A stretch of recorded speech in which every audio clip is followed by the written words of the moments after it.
It's been one whole month since the release of Animal Crossing New Horizons, and it's just as amazing as I had anticipated. Today, I have 20 tips and tricks to ensure that you get the most out of your new island life. Whether this is your first time with the series or not, I hope you can walk away having learned something valuable. And if not, let me know your tips in the comments below. Hi, I'm Toph, and I'm here to make your horizons even broader. Not getting the most out of your rocks? Don't worry. Just dig holes behind you in order to prevent that annoying knockback. 8 hits guaranteed every time, which means more resources for crafting and more bells for your bank.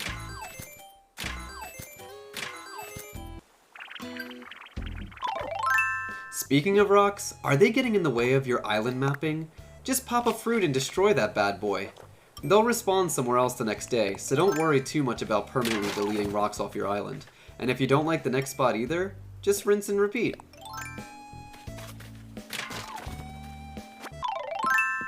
Too powerful for your own good? Want to get rid of that fruit power? Just do what comes naturally. On the toilet. All your fruit points down the drain. Literally. Collecting DIY recipes? Be sure to check your villagers' houses daily. If you see them hammering away, which you should at least once per day, it means they have something to share with you. You can do this on friends' islands too. But be warned that sometimes the DIY recipes they give you will be doubles.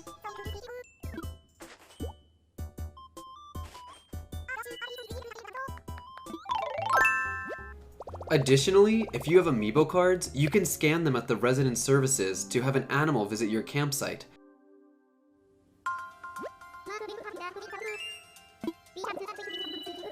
Once there, the animal will ask you to craft an item for them. There's a chance they'll ask you to craft something you don't have the recipe for, in which case they'll teach you how. This is another really good method to farm DIY recipes, but just like with the last method, you can get doubles this way too.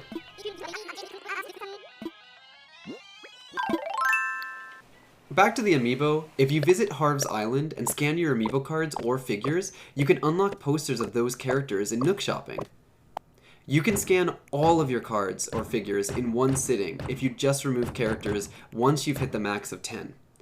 And even special characters that can't visit will still have their posters unlocked if used.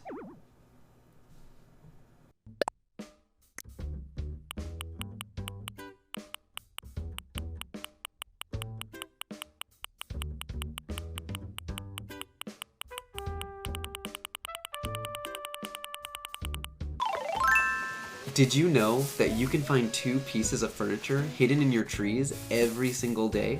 So get out there and start shaking. This is a good chance to increase your catalog, especially during the first few months on your island. Despite what I just said about shaking trees, it can be dangerous, so please be careful. Ready your net and shake from the bottom. If a wasp's nest falls, your character automatically faces in the direction of it, meaning all you have to do is press A for an easy, safe catch. Ever see those golden holes? Did you know if you plant 1k bells in them, you'll grow a money tree that will triple your investment? Did you also know that you could plant 10k for 30k back? If you're looking to make money, this is definitely an option for you, so make smart decisions.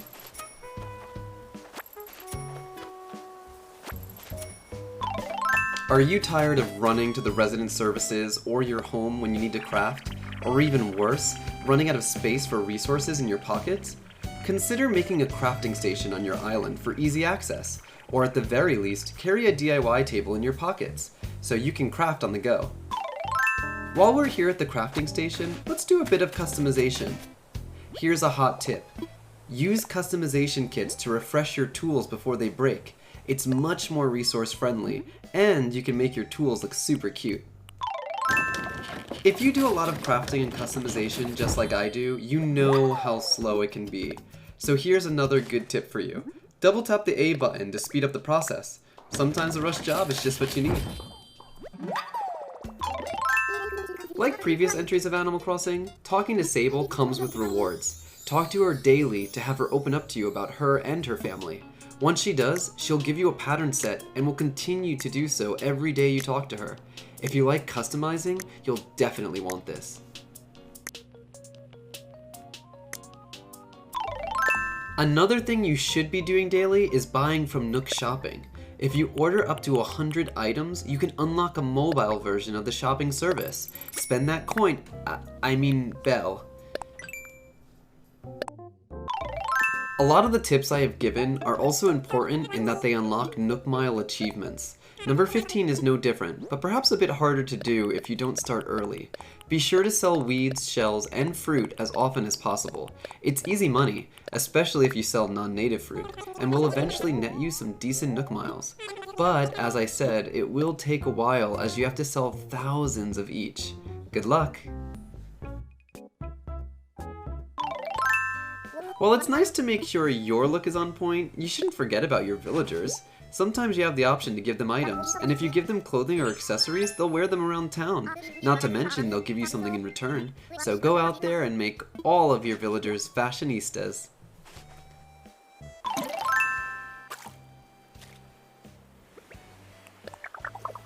Fishing can be tough, especially when going for the Castmaster Nook Mile achievement.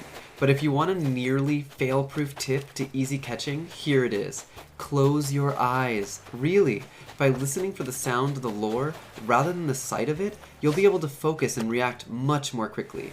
I swear it works. Try it out and you will be pleasantly surprised.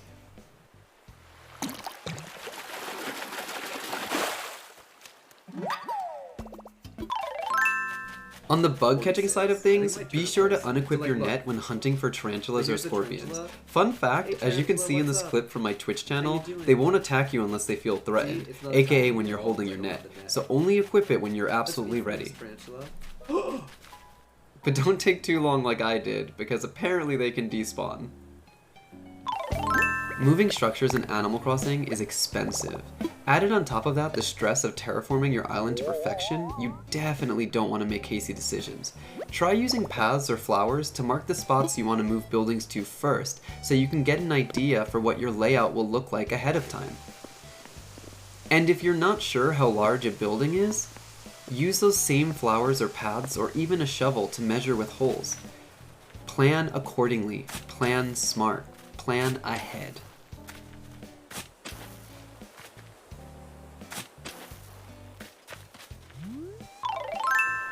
Lastly, Animal Crossing is so much fun to play with friends, but the connection times are not great. So here's a tip to speed things up a bit. When visiting someone else's island, press the minus button and select Return to my island to leave even when outside of the airport.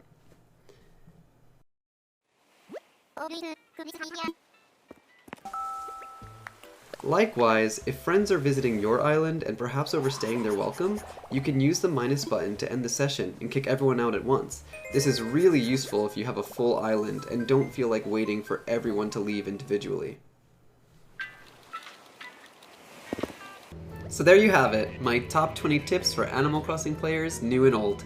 I was a bit nervous making this video as I've never done one like this before, but I hope you liked it. And if you learned anything at all, please let me know in the comments below. And like I said at the start of the video, if you think I missed anything or like to include your own tips, please comment that as well. I do have a list of more tips myself, and if this video is well received, I may consider making a follow-up, so look forward to that, as well as other Animal Crossing videos, like an island tour, once that's ready. And if you can't get enough of Animal Crossing, please consider checking out my Twitch channel, which is linked in the description box below. I stream Animal Crossing 5 days a week, and I often play with my community, so I'd love to have more people to play with. But until then, bye guys!